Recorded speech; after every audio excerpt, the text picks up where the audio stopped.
Sure, man. Welcome to the Talent Equation Podcast. If you are passionate about helping young people to unleash their potential and want to find ways to do that better, then you've come to the right place. Hosted by Stuart Armstrong, an experienced talent development specialist and coach, the Talent Equation Podcast seeks to answer the important questions facing parents, coaches, and talent developers as they try to help young people become the best they can be. Always honest, sometimes controversial, never dull. This is a series of unscripted, unpolished conversations between people at the razor's edge of the talent community who are prepared to share their knowledge, experiences, and challenges in an effort to help others get better faster. Listen, reflect, and don't forget to join the discussion at thetalentequation.co.uk. Enjoy the show. Hi there, everybody. We have had a proper test of resilience this morning with technology, but I'm absolutely delighted to have Dennis Hortin and Mark O'Sullivan. Mark's a regular on the show. He's almost like a co-host. But Dennis, really great to have you on the podcast. It's great to be here, and I've been listening to a lot of the episodes previously, and I love what you do. Great. Well, I'm delighted to have you on. And Mark, always good to have you on. Do I have to start paying rent? That's a good idea. I hadn't thought about that. Stuart. Always a pleasure. Right. Well, everybody knows Mark, but Dennis, I wonder if you could tell the listeners all about you and your journey. Born and raised in Stockholm, and started to play football as a kid. I guess around 6, 7, 8 years old. I guess many into sports starts at around that age. Played junior football. Eventually got to play at the elite level, the second highest league in Sweden for a little while. Around my mid-20s, I kind of figured that okay, I probably won't make it more than this. So I was looking into coaching, and so it was like a transition from being a player and then just moving on to coaching. And around 30, 32 somewhere, I stopped playing, and I was coaching different age groups and boys and girls, and elite clubs and recreational clubs and everything in between. I've been working with Mark previously, actually in another club, Älvsjö AIK, and now we're working together here in AIK. So I guess that's the short summary of my journey. I'm 36 at this point. So and for those people who aren't familiar with AIK, tell me a bit about the club. Oh, it's very, very big, and one of the biggest clubs in Sweden, football clubs. Founded in 1891, so I think it's 126 years now. Yeah, so there's been a lot of water under the bridges since that. They've been playing in like Champions League, sometimes in every 5th or 6th years, maybe in Europe League and things like that. So I mean, Swedish football isn't maybe the top level in Europe, but we're trying, and AIK is I would say top 5 in the Swedish league. We also have a women's team who's in the second highest league, and we also have 1,500 kids, children and youth that are playing football, and that's where me and Mark is working. And that's actually a nice, a nice segue to the main topic of conversation today, because one of the things that stimulated this conversation was the blog post that Mark wrote recently, talking about the decision that the club's made recently to really align, I suppose, its philosophy and the way it's coaching and developing young people to what is a pretty revolutionary approach, across the board. I mean, just be worth either you or Mark maybe just chipping in a little bit give it a bit more detail about what that looks like. I'm sure most of the listeners are aware of academies and football clubs and how they work, and all the discussion about early selection and things like that. And that's been a big topic in Sweden. It's been on primetime news for quite a few years, actually.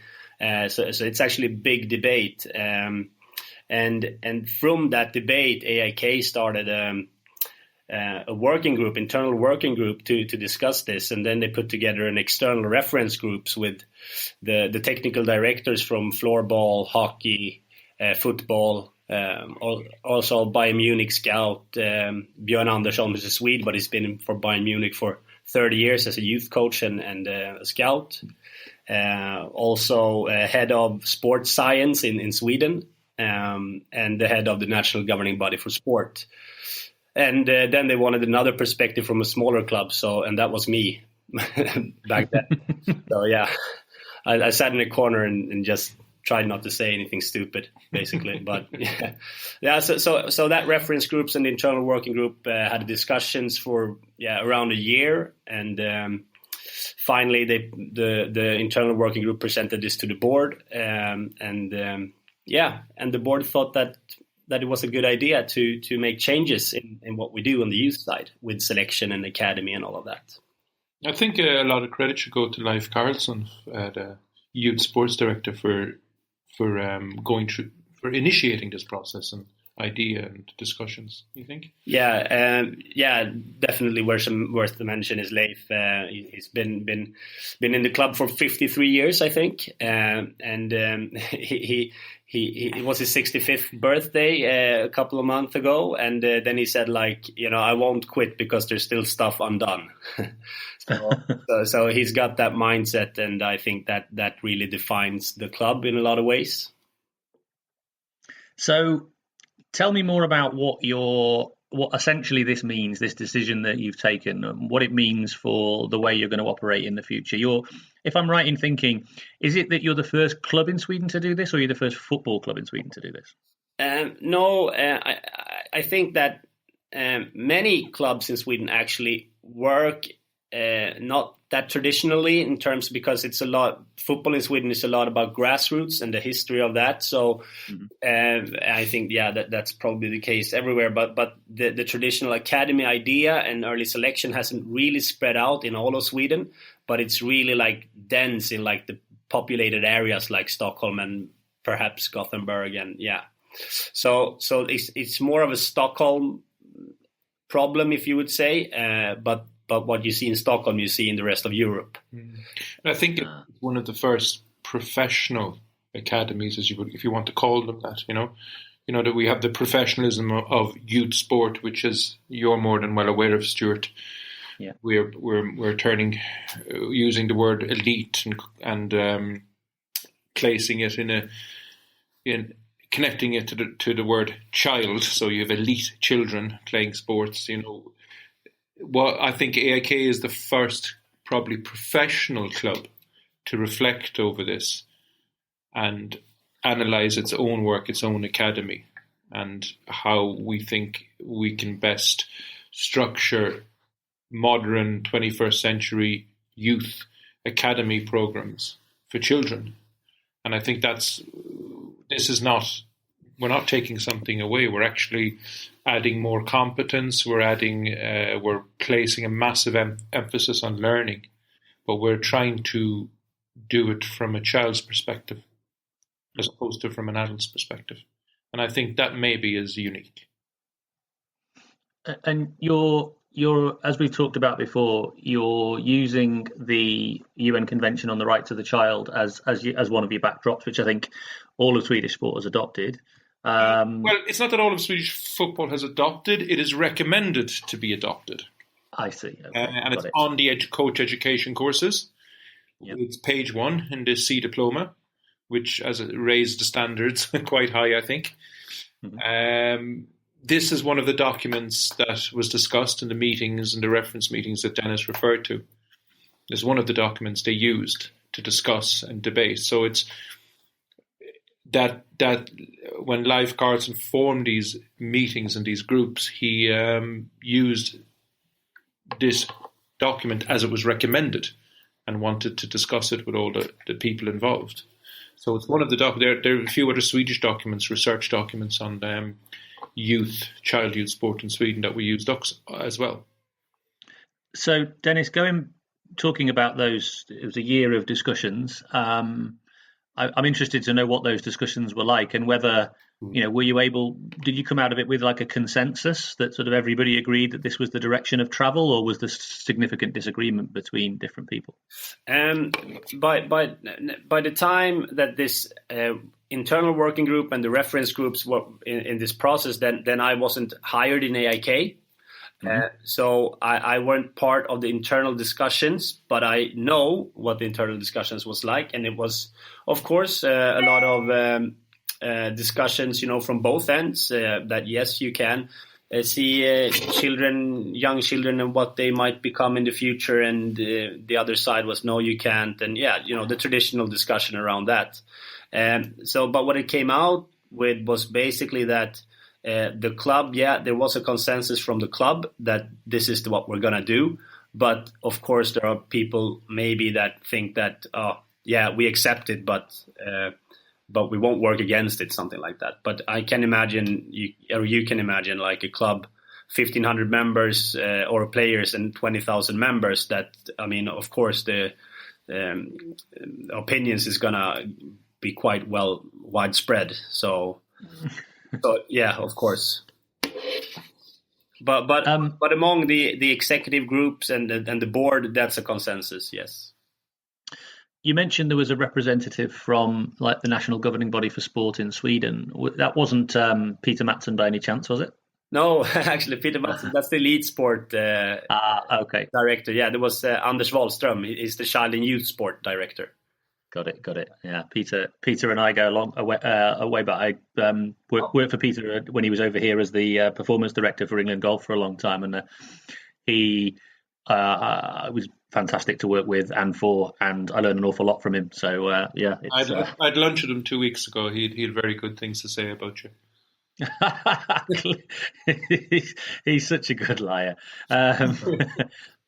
No, but what I guess is important is to mention is the three main points that were up for discussion in this project, and that was number one: how can every child in AIK football feel well? The well-being of children. Yeah, that's number one. Number two is that can we better align with the documents from the national governing body for sport. It's called Sports Wants or Idrotten Vill, and the UN Child Convention as well. And then also what's in the C diploma in the coach courses, you could say spela, lek och lär. Play the game and learn. Yeah, play the game and learn. Yeah. So, and the third point is that can we, by at least increase the number of prospects for our U16 and U19 and F16 and F19 teams, and in the end contribute more to social well-being, public health, and elite sport. Right. Okay.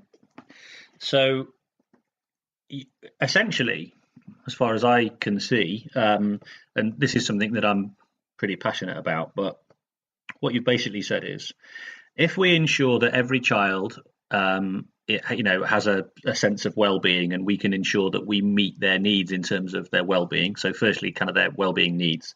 Secondly, if you can ensure that you're providing children with an experience that they want, something they're going to be passionate about and is going to absolutely drive their motivation, then the third point then is you're going to increase the likelihood of those individuals enhancing their abilities and becoming, better footballers across the board. Whether some of them go on to be elite, whether some of them, just go into other different contexts, but they're just going to become, they're going to maximize their potential. Is that a good way of summarizing what you've sort of said there? Yes, very much, and it's. I mean, I guess you can cap it all in just contributing to a society, both in terms of elite sport and healthy population. Yeah, because the qualities that they will develop through that process are obviously important for them, not just from a sporting context in terms of becoming a professional footballer, but also important for them in whatever walk of life they walk into, which is something I've been banging on about for a long time in terms of the way talent development, the impact it can have on young people. Yeah, and also maybe if their experience with the club as children is good, they might come back as adults and coach here and work with the club. And be lifelong fans? Yeah. Yeah. So this is, so from my perspective, what would this... I obviously get the three areas there, and I'm just interested to get into a bit into the detail of it, of what you think this will now look like for these individuals. What's the difference? What's going to change that people will be able to understand? Yeah, and the big change is obviously the structure of the club, but I'm guessing that we're also going to dig into more of the details around what we've been doing maybe traditionally and what we're gonna change up the road and maybe do a bit differently. So the first thing is that today or last year we had a selection for 8-year-olds to the 9-year academy team on the boys' side, and for the 10-year-old girls because their academy starts at 11. So the big decision is obviously, yes, that it's not going to be like that in the future. The academy teams are going to start at 13. So then the question is, okay, so what happens, because we have like pre-football school, you could say, from 5, 6, 7 years of age, and then you have 8, 9, 10, 11, and 12-year-olds that have practice sessions and coaches and all of that in the club. And the important thing here is that we will not put any demands on the kids in terms of, you have to come to this many sessions, or you can't multi-sport, or you can't do this and that, and you have to wear this and whatever. It's really about providing opportunities to do whatever they like, and also be flexible towards like the nonlinear motivation as well in childhood. So if someone is playing hockey during the winter, that's totally fine. If someone is playing floorball and hockey and football and they drop in and out of different sports, that's also fine. So it puts a lot of emphasis on the structure to match the kids rather than the kids matching a rigid structure.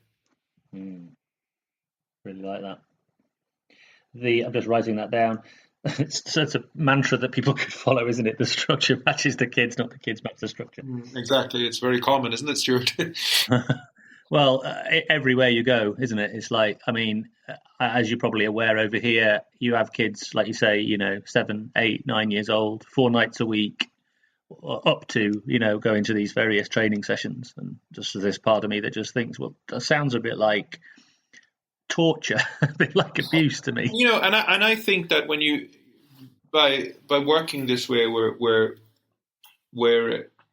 giving autonomy to the children in some way, and I think this will make them, they'll become more motivated to actually play football, and I would think that they might end up demanding that they train more or something themselves, if you understand what I mean. Yeah, you're going to have to keep them away, to be honest. You're going to have to sort of keep them from themselves. Yeah, I think, But also we're going to work a lot. I think a lot of resources, we're changing in the fact that there's actually more resources going to be put in this age group between 8 and 12. Yeah, definitely. And I think that before we go into that, I would like to mention also, like, yes, the structure is one part, but then there's also the part, like on either side of it, it means like the more motivational climate and the social and the cultural values or that are like surrounds the club and the families and all of that. And then there's like on the other side of the structure, that's what happens in the practice sessions and what we're doing there and what type of leadership and what type of practice design and things like that. So just to tie everything together, we also work with the motivational climate, with speaking with the parents, we're speaking out in schools, we're speaking with our partnering clubs about, a more positive parentship. Is that, do you say parentship? Yeah.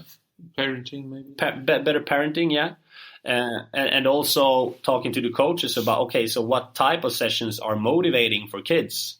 So I think all of those three like layers, if you will, are really putting a real effort in aligning the motivational climate, the structure, and the practices.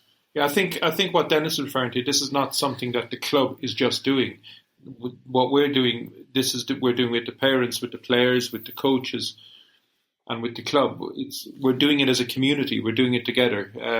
We've had some questions from parents I've had about this decision and, what's the plan? The plan is we do this together. We work together.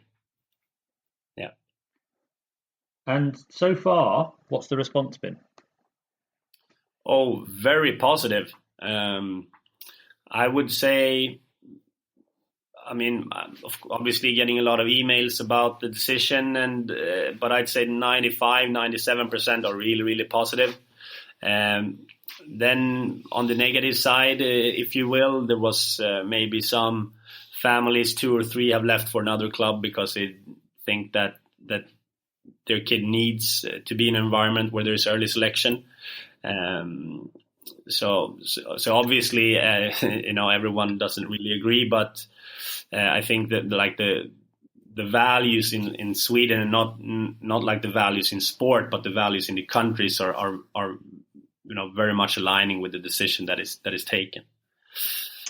Yeah, that's something that I've been ruminating over a little bit, because, and Mark, you obviously know the British system and the Irish system and the culture that is over there. And do you think that in Sweden, which, I'm generalizing obviously, but Sweden, has quite a, egalitarian culture in terms of the way society should operate, the way, the kind of almost that, what is it? It's almost like a cultural socialism, I suppose. Whereas perhaps in Britain, there's a slightly different view of how we should operate, and I'm almost thinking about the political side of this. Do you think it's something that would be more readily adopted in Sweden, or do you think that actually, if somebody was brave enough to do this, we'd see it being just as welcomed in the UK? It's a good question, and it probably demands an extraordinarily complex explanation. I think that I don't think Sweden, we're there yet, but what I'm very impressed with here, as Dennis said earlier, that it's in the media, it's in the news, it's on primetime news. The discussions are happening. There's a polarization, but the polarization is decreasing because more informed opinions are being developed by people. I think that possibly in England and Ireland, it will have to take some brave people to stand in front of a few bullets, if you know what I mean, because it does create a very, very strong reaction when you start bringing up these things about creating more holistic environment for children to learn in, because we're already so influenced by tradition and everything. Like you look at the school systems, and essentially Sweden and England and Ireland have a very similar school system. Yeah. So I don't think the differences are that big, actually, to be honest with you. And I've spent a lot of time in England. I lived in Ireland. I also live in Sweden. I don't think that the differences. I think actually Sweden has been football-wise been very influenced by England, because we had Roy Hodgson and Bob Houghton here in the 70s. The whole English culture of how football is being played and structured, actually, I think, is very influenced by England. But now we're reflecting on this, and I think it takes reflection. And I must say, I was in Sheffield recently, and speaking at Sheffield Hallam University, and I met up with some people working at very high level in sport in England, and some academy people, and I was extraordinarily impressed with how they're thinking, but also I was quite understanding to how they felt that, oh, well, this is what I think we should do, but I can't really say this just now because it'll probably upset a lot of people, if you understand what I mean. Yeah. Somebody saying, well, if we do this, what you're doing here, then this club around the corner will take all our players. But we've had this discussion already in Sweden, and the answer I give to that is that, well, actually, if your learning environment and your football education is good enough, the kids won't want to leave anyway. They won't leave. I think you need to trust your coaches, you need to trust your education, and trust your environment. And I think the easiest thing to say is, oh, if we do this, we'll lose kids. No, I think you need to start trusting the people around you that you work with and create develop a motivational element so the kids will stay. And that won't even be a question that they'll leave. They won't want to leave. If you understand what I'm saying, Stuart. Yeah, no, I think you're right. I think it's one of those counterintuitive things where I think people think that they've got to put more structure and they've got to put more, more provision, and it's got to be more elite and more organised and everything else.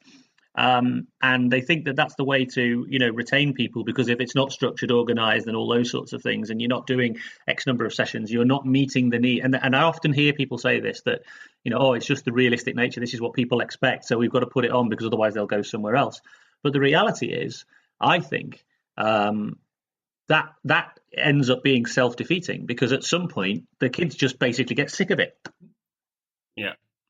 Yeah, we had an interesting discussion around the kids and the kids that they play games in, and if they should have the last name on the back. And then the discussion went to, okay, but if we have issues with the adult expectations on kids playing sport, what will the fact that kids play in the exact same kits as the senior team with the last names on their back, and the whole setting is like simulating the professional game, and how will that like inhibit or assist the adult expectations on kids sport. So the discussion in AIK is very much about like small micro actions, if you can say, and the meaning of those, and just something like, say, we produce players. Do we really say this, or are we fostering people? Because if you say produce, maybe that term comes from a linear and more mechanistic domain. And we like subconsciously interpret words like that, and that also drives some certain expectations as well. So it's in the language, and it's in small details that we implement or decide not to implement with the kids. Yeah, if you want to change the culture, you got to change the language. Yeah.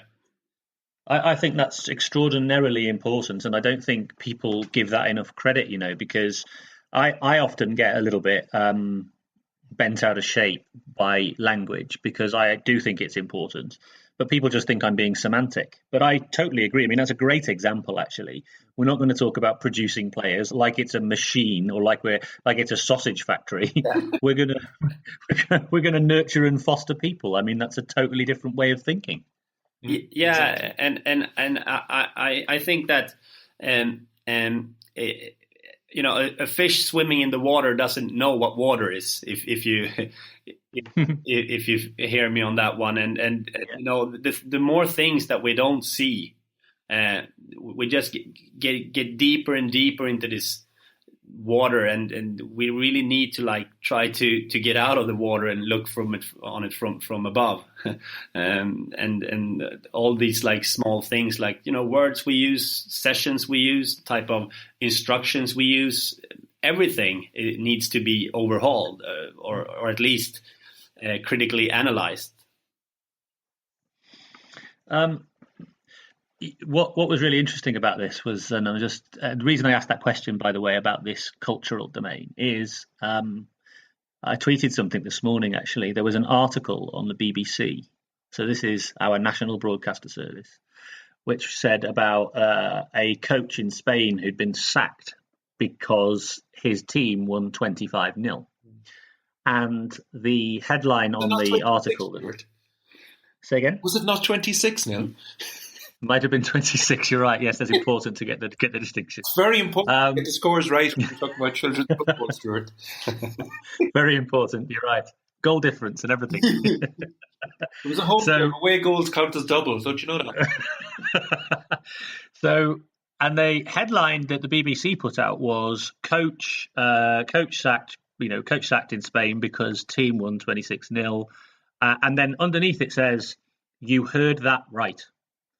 As if to say, oh my God, how could that possibly happen? Why would that ever happen? And I was like, but hang on.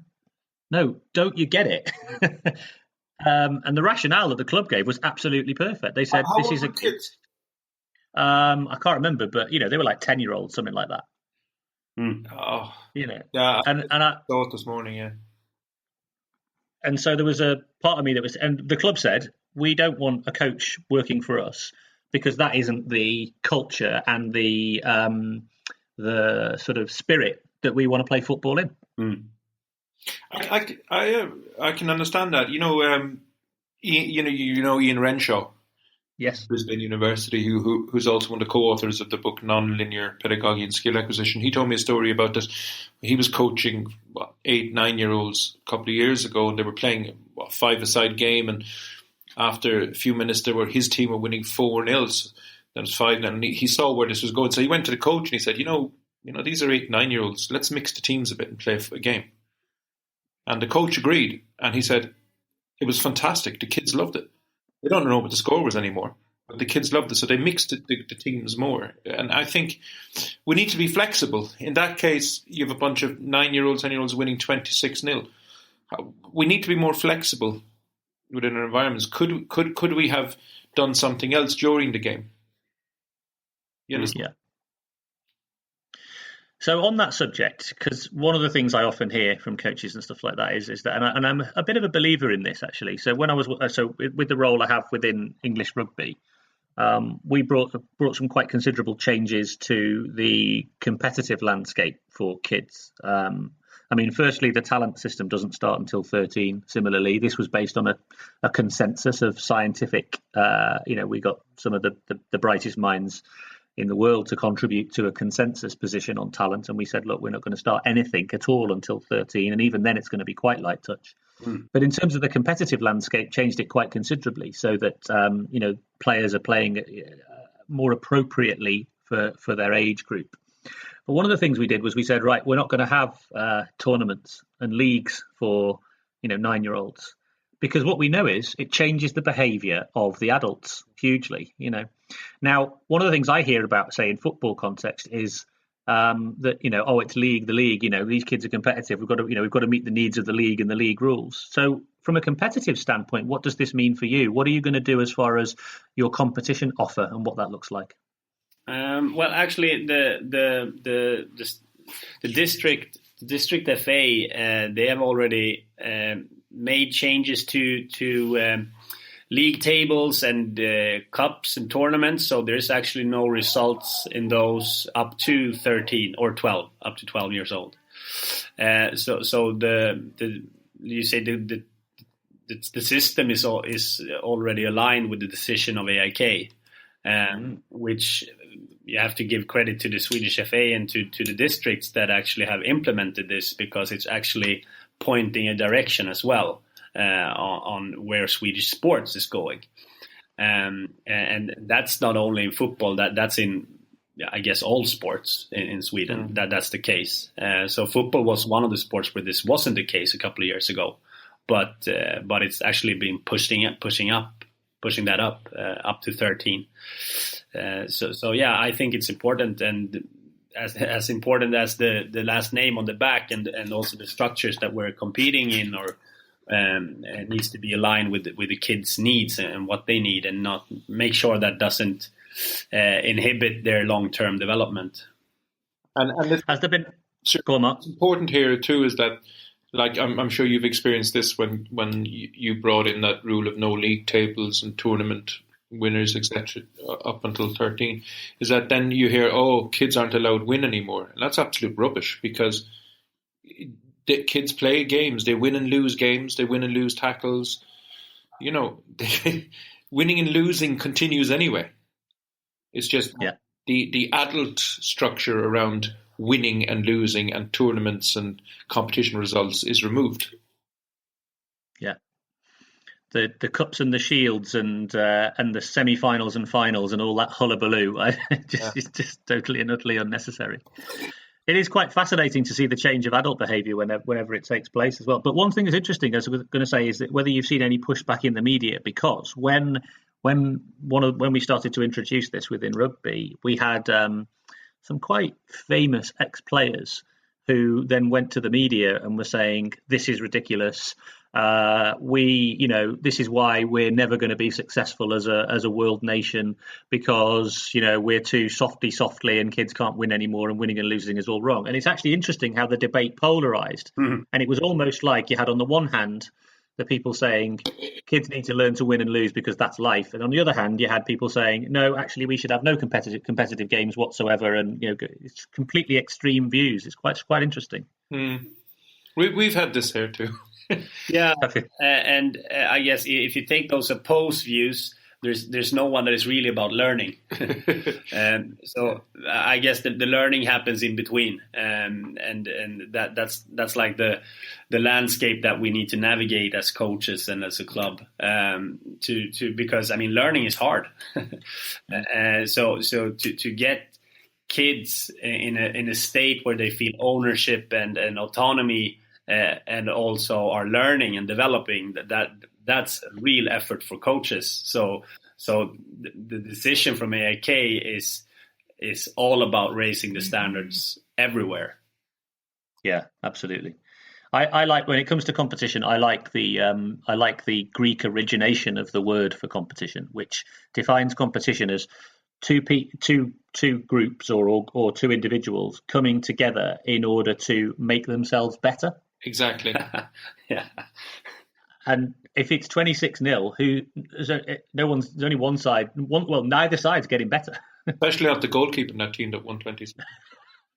I was the goalkeeper in a team that lost 21-0 once. I didn't have a lot of fun that day. Yeah, but we still have a long way to go. We, as you've been through this road many times, and we'll be down this road many times, and just hopefully bit by bit, a more informed opinion is developed around child youth sport, what it actually is, and who it's for, which is a very important question: who it's for. Yeah. Absolutely, and I think you're absolutely right as well. It's a bit like the first drops of water coming out of the dam. I think the first time is that some pioneers and some brave people take these steps and are prepared to, stand up to, like you say, the bullets or the slings and arrows. Then actually it opens the door for others to follow, and then actually it becomes a movement. And then it's almost like within 5-10 years, people are like, well, of course we do it this way. Why wouldn't we? It's like the smoking ban, isn't it? In the pubs, everyone was against it. Now everyone's going. Now everyone cannot remember what it's like to smoke inside a bar. Yeah, you ever go to France where they can still do that, and you walk out and your clothes smell? It's horrible, isn't it? I have a question for you, Stuart. Yeah. There's still these conversations going around about, kids have it so easy. The helicopter parenting, kids have it easy. Like the ex-pro said, as you were discussing. What's your thoughts on this when you consider that thought in a modern, kids have it easy? Well, there's this phrase that people use a lot, which is the snowflake, which are the kids who don't really have the resilience. Particularly, it's seen as being an affliction of what you might call the millennial, whereby they've never really had to undergo any hardship. A lot of things are provided for them. Their social networks exist within a screen, and they're in constant contact and comparison with each other on an ongoing basis.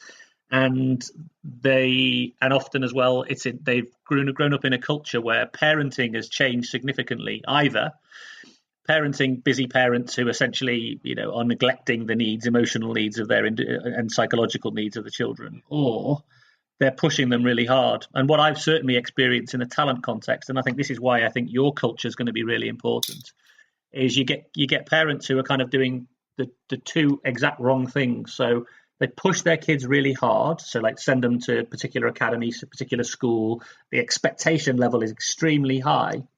And just when that individual is about to experience some challenge, might get, deselected or whatever it might be, these same parents then come in and wrap their arms around them and say, how dare you do this to my poor little child? So the messages are absolutely terrible. Mm. Yeah. And I think that's a big issue in sport from my observation. Yeah.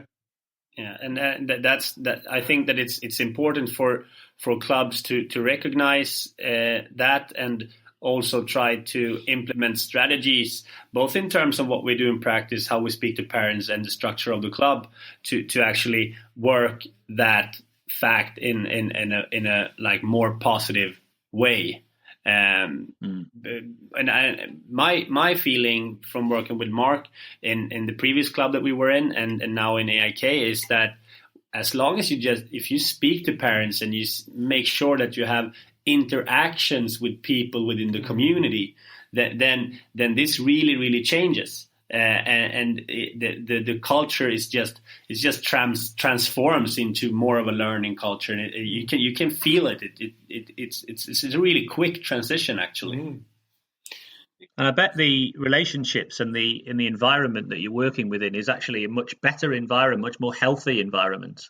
I saw recently I was doing some coach development, and before I got there was a session with parents, and it was the governing body, talking about the journey and the pathway. And these parents, there was 80 of them in the room, and they were, arms folded. The body language, the atmosphere was horrible, very toxic atmosphere.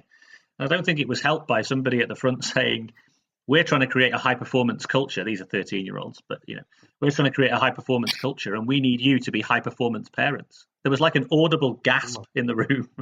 I don't think that's a particularly healthy engagement, is it? Imagine being told you need to be a high-performing parent. How humiliating do you feel? Actually, going back to this thing about kids having it easy, because somebody said this to me in relation to the AIK decision about delaying the selection process in academies till 13. Oh, kids have it so easy today. This, and my answer was, okay, you can think that, but can you explain to me why we have so many medicated children? It's not that they have it easy. I think in actual fact, if anything, it's really hard to be a child these days. I think it's more, when I say hard to be a child who's allowed to play. They're not allowed to play. They've got to go to swimming lessons and violin lessons and this, that, and the other. It's really hard. My mind, Stuart. Because this is exactly my daughter's at a basketball camp, and the parents are wondering why they have so much time free play during the basketball camp. And my daughter's 8. Yeah. And they've I think they're together 4 hours a day or something, and they have 2 times 45 minutes organised training, and then they have a lot of free play. Yeah. And the parents are a bit concerned about this, and I just don't understand why they're concerned. And then they're saying, but my daughter said she got a bit bored today, and I said, yeah, well, that can actually be quite good. Yeah, because children, we seem to want to entertain children.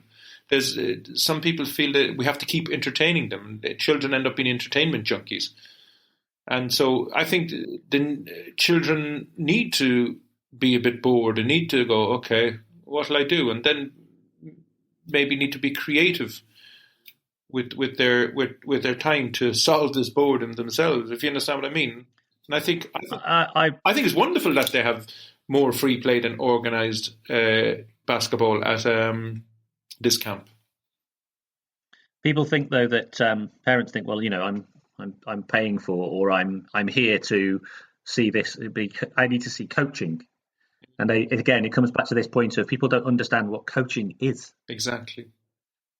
And then that's where it gets so important to as a club own what you do, and as a coach own what you do, and don't like change with what parents think or what the opinions think, and really have a set direction for what we're doing, and maintain that course with the knowledge that we have. And if football and coaching and teaching or whatever would be a matter of what the opinion thought was the best thing to go about it, then I think we're in deep trouble. You know, I have to share a lovely story with you, Stuart, that somebody told me. I think it was the last 2 days.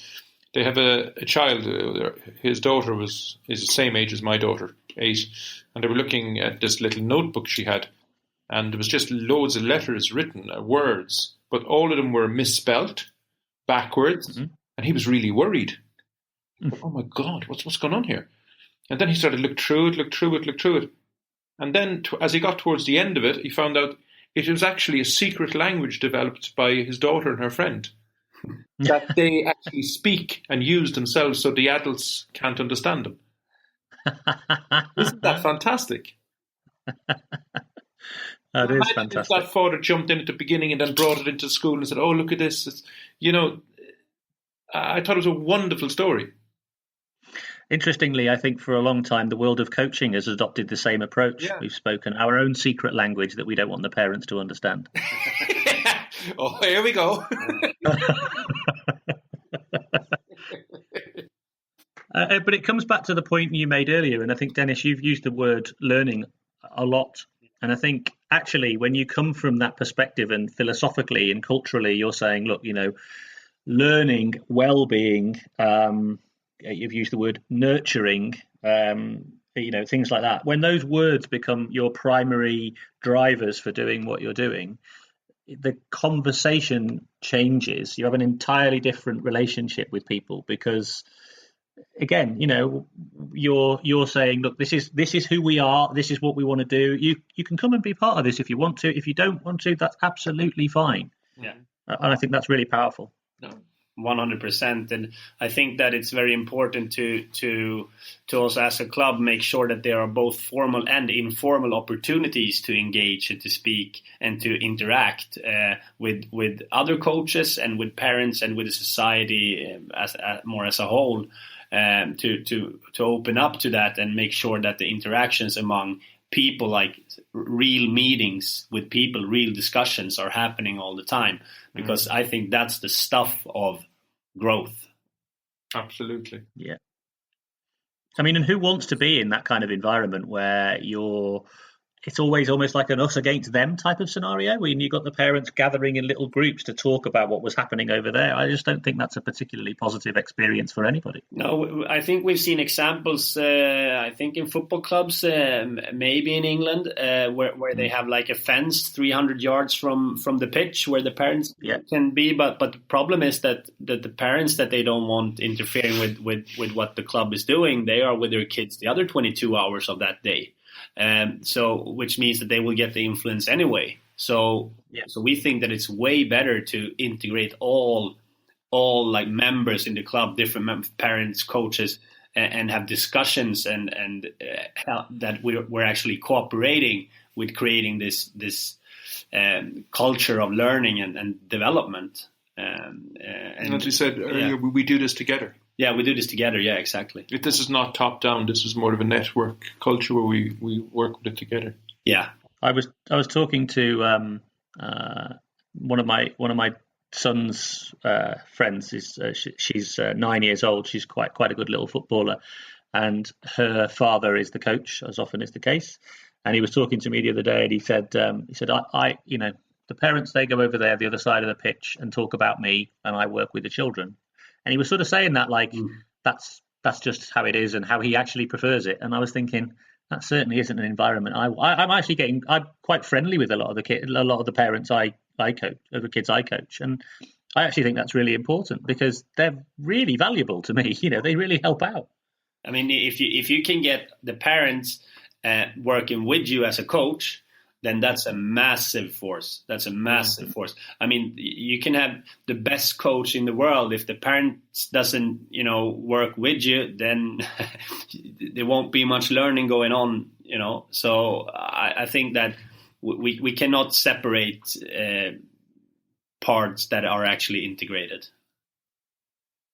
Well, I highly commend you guys for being, pioneers, and actually the club itself, for being pioneers and taking such a serious approach to, the development of young people. I'd love to see similar things happening over here, and I'm hoping that your example may well sort of make people reflect and think about this approach themselves.